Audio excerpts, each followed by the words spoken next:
वालेकुम दोस्तों, ज़राअत टीवी से फ़रहान आपकी खिदमत में हाज़िर है।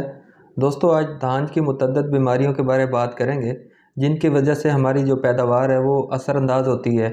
इनमें से जो सबसे ज़्यादा अहम है उसको राइस ब्लास्ट या जिसको बबका भी कहा जाता है। दोस्तों, ये ऐसी बीमारी है जो शुरू से लेकर आखिर तक ये असरअंदाज होती रहती है, यानी कि ये पौधे के हर हिस्से पे आपको नज़र आएगी, पत्तों पे भी नज़र आएगी, तने की जो गांठें हैं, जो इंटरनोड्स हैं उनके दरमियान भी नज़र आएगी आपको, जो मोंजर है उसकी गर्दन पर और हत्ता के जो सिट्टे हैं उस पे भी ये नज़र आती है। दोस्तों, शुरू शुरू में आप देखेंगे कि आँख नुमा ऐसे निशानात नज़र आएंगे जो आहिस्ता आहिस्ता क्या होते हैं, गहरे होते जाते हैं, भूरे होते जाते हैं। जो उनका दरमियानी हिस्सा होता है वो मटियाले कलर का होता है अमूमन। दोस्तों, जब ये बीमारी शिद्दत इख्तियार करती है तो ये जो निशानात मैंने बताए हैं ये आपस में मिलना शुरू हो जाते हैं। जब ये मिलते जाते हैं आपस में तो इन्फेक्शन का जो एरिया है, वो जो हिस्सा है वो बढ़ता जाता है। इस तरह सबसे पहले पौधे की खुराक जो है वो बनना मुतासर होती है और उसके बाद जो दानों की भराई हो रही होती है उस टाइम वो बहुत ज़्यादा मुतासर होती है। अक्सर आपने देखा होगा कि जो मोंजर हैं, जो वो सिट्टे हैं वो खाली रह जाते हैं, इसलिए इसको बबका कहा जाता है क्योंकि वो उसमें खस्त रह जाती है, खाली रह जाते हैं।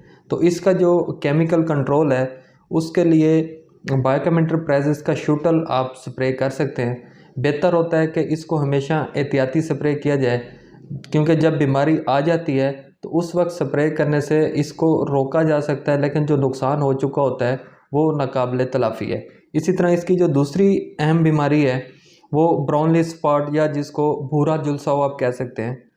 दोस्तों, पाकिस्तान में ये बीमारी तकरीबन हर जगह रिपोर्ट हुई है। पाकिस्तान के हर इलाके में ये रिपोर्ट हुई है। इब्तदाई जो अलामात हैं उसमें देखा गया है कि छोटे छोटे रंग के हल्के जो हैं धब्बे नमूदार होंगे जो बाद में ब्राउन या भूरी रंगत इख्तियार करते जाते हैं। आपने देखा होगा कि जैसे बचपन में बच्चे जो हैं वो स्याही फेंक देते थे किसी की यूनिफॉर्म पे, तो वो जैसे स्याही फेंकते थे तो वो बिल्कुल बेहंगम से धब्बे नज़र आते थे। ये इसी तरह बेहंगम से आपको सुर्ख रंग के डार्क ब्राउन कलर के आपको ये धब्बे नज़र आएंगे।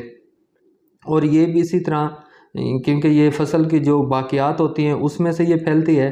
ये खुराक बनने के जो मरहला है उसमें भी ये रुकावट पैदा करती है, डिस्टर्बेंस पैदा करती है और जो इसका फसल की जो भराई है उसमें भी ये ज़ाहिर है अपना जो है इफ़ेक्ट डालती है। तो इसके लिए बायोकेम एंटरप्राइजेस का डेफिनेट जो है इसका आप स्प्रे करा के इस बीमारी का जो तदारुक है वो मुमकिन कर सकते हैं। इस तरह दोस्तों, एक और अहम बीमारी है जिसको BLB या बैक्टीरियल लीफ ब्लाइट भी कहते हैं, इसको जरासीमी झुलसाव भी कहते हैं। आपने देखा होगा कि इसकी जो अलामात हैं ये एक तो टुकड़ियों में नज़र आएगी, पैचेस में नज़र आएगी। दूसरा ये है कि दोस्तों ये झुलसी हुई फसल नज़र आती है, इसलिए इसको जरासीमी झुलसाव कहते हैं कि जैसे फसल बिल्कुल झुलस जाती है। शुरू में जो इसके जो पत्ता है वो किनारों की तरफ से ये क्योंकि अलामात शुरू होती हैं, आप देखेंगे कि जो पत्तों की नोकें हैं और जो किनारे हैं वो वहाँ से भीगी किस्म की धारियाँ नमूदार होती हैं। बाद में वो पत्ता थोड़ा थोड़ा मुड़ना भी शुरू हो जाता है और वहाँ से झुलसाव भी शुरू हो जाता है, मुरझाना भी शुरू हो जाता है। तो इसमें जो मुतासरा पत्ते होते हैं वो बिल्कुल मुरझा जाते हैं और फसल आपको जो है ना वो बिल्कुल ऐसे लगेगी कि जैसे ये झुलसाव का शिकार हो चुकी है। तो इसके लिए क्योंकि ये आती अमूमन जब ह्यूमिडिटी 60 से ज़्यादा होती है और जो दिन का जो टेम्परेचर है वो 36 सेंटीग्रेड 37 सेंटीग्रेड तक पहुंच जाता होता है, तो उस वक्त ये बीमारी ज़्यादा देखी गई है। तो इसके लिए जो बायोकेम एंटरप्राइजेस का प्रोफाइल है उसको स्प्रे करा के इस जरासीमी झुलसाव से भी छुटकारा हासिल किया जा सकता है।